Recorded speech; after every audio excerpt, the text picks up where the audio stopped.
Welcome, friends. This is Harshad inviting you to listen to some of my short writings on philosophy, religion, psychology, spirituality, Krishnamurti, education, and nature. I hope you have a good listening. This is audio tape number 127. Article 848. Does life end with the death of the body? Is reincarnation a fact or an idea? Hindu religion says that Atma or spirit is immortal. It does not die with the body. This Atma enters into a newly born body. Along with this Atma, all the sanskaras, that is good and bad karmas, also move into the new body, and the journey continues life after life until there is freedom or enlightenment. At the end of the spiritual journey, only pure awareness or Atma remains without name and form. This is the aim of true religion. Buddha too spoke about some of his previous lives. In one of his previous lives, he was a plumeria tree. He had witnessed the suffering of little fish and shrimp killed by a cunning heron. In Buddhism, they do not believe in Atma, but sanskaras are carried over from one life to another life. There is some kind of continuity. Krishnamurti did not like to talk about the past life or future life. He talked mostly about the present life and asked if we can end suffering not after many lives, but in the present life, in this moment. Probably such a transformation may happen quickly if a person has given enough time to look at the source of suffering. The source is the self or ego. And to look at the ego, something other than ego is required. That something can be called pure awareness or Atma. In traditional spiritual literature, it is called self-realization. Krishnamurti said that from childhood he had a vacant mind. No one in his family was like him. Such a vacant mind is rare in human beings who are conditioned by thousands of years of history, culture, religion, etc. So it seems to me that there is some truth in the phenomenon of reincarnation. The spiritual journey continues life after life.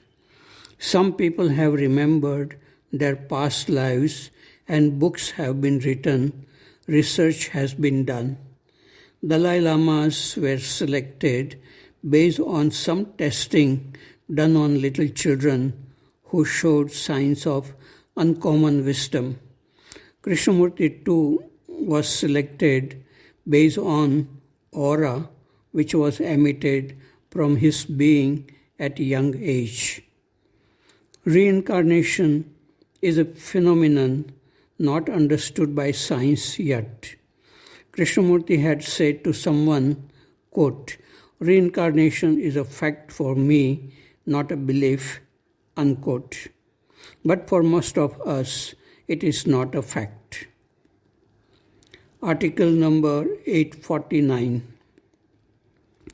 After the music performance, I was walking back to my room. On the way, under a street light, I saw two frogs mating with tremendous involvement, their bodies contracting and expanding. The world did not exist for them. This went on for some minutes. I came back to my room and then went out again for dinner. On the way, I saw those frogs again. They were still together, but crushed to death by a vehicle. I felt very sorry for them. Their bodies are being eaten up by ants. Love and death are around us in nature. Article number 850. Breaking a temple and constructing a mosque, and then breaking the mosque and constructing a temple is not religion, but it is politics with violence. Religion is about understanding the self or ego, being free from violence, having love, peace, and compassion. One song of Mukesh says, "Let me drink wine in a mosque, or tell me where God is not." One song of Manna Day says, "Ram is within you, Ram is within me, Ram is everywhere, love everyone, no one is separate." The true culture of India, unity in diversity, considering the world as a family, seems to be deteriorating.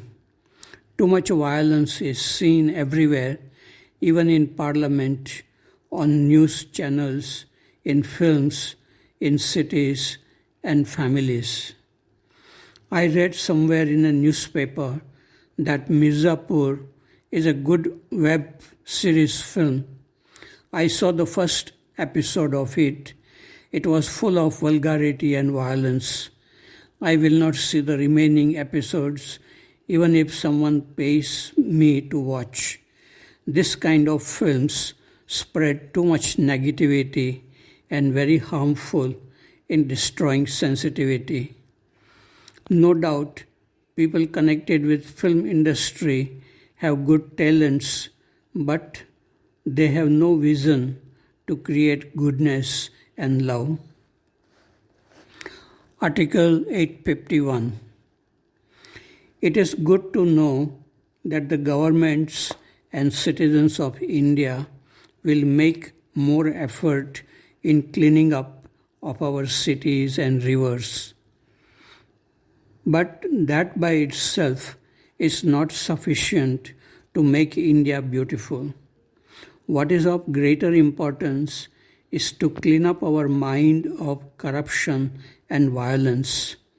Mahatma Gandhi, Krishnamurti, and sages and mystics of India were very much concerned about the inner cleanliness of our mind and heart. The outer cleanliness will come naturally out of the inner cleanliness. Article 852. When all questions and imaginations drop, only the self-aware self without any content remains. Article 853. I just completed reading this book. The author, Dr. Weiss, is a well-known psychiatrist and has received a MD degree in 1970 from Yale University School of Medicine. He was appointed the chief of psychiatry in a hospital in Miami. He believed strongly in traditional scientific methods in curing psychological problems of his patients. A lady named Catherine came to Dr. Weiss for treatment of her psychological fears of drowning in water, flying in aeroplanes, of dying. She was not able to sleep well and had nightmares. Dr. Weiss tried the traditional scientific methods in curing Catherine for 18 months, but these methods were not successful in curing Catherine. Then Dr. Weiss tried hypnosis. Under hypnosis, Catherine saw strange memories from her past lives. At that time, Dr. Weiss did not believe in the phenomenon of reincarnation. Dr. Weiss writes, quote, "There is far too much about the human mind that is beyond our comprehension." Perhaps under hypnosis, Catherine was able to focus in on the part of her subconscious mind that stored actual past life memories, or perhaps she had tapped into what the psychoanalyst Carl Jung termed the collective unconscious, the energy source that surrounds us and contains the memories of the entire human race. When Galileo discovered the moons of Jupiter, the astronomers of that time refused to accept or even to look at these satellites because the existence of these moons conflicted with their accepted beliefs. So it is now with psychiatrists and other therapists who refuse to examine and evaluate the considerable evidence being gathered about survival after bodily death and about past life memories. Their eyes stay tightly shut. Unquote. Under hypnosis, Catherine was able to see something about Dr. Weiss's present life, about his past, which she did not know in the normal wakeful state. After many sessions of hypnosis, Catherine and Dr. Weiss both were learning about their deeper problems and became free from their problems in the present life. When a person feels strongly that life does not end with the death of the body, the fear of dying disappears. The mystery of the process in Krishnamurti's life remains unexplained. During this process, Krishnamurti's voice became that of a child, and he was speaking strange sentences. Krishnamurti himself did not remember much of what happened during this process, but he knew that he would be full of energy and freshness after this phenomenon. Was it a kind of out of body phenomenon, meeting with highly evolved beings called the masters? In this book, too, masters are mentioned as bright spirits speaking through Catherine, and Catherine did not remember anything when she came out of hypnosis. In short, we know very little about life and mind, which contains the whole of humanity and the evolution of life through millennia.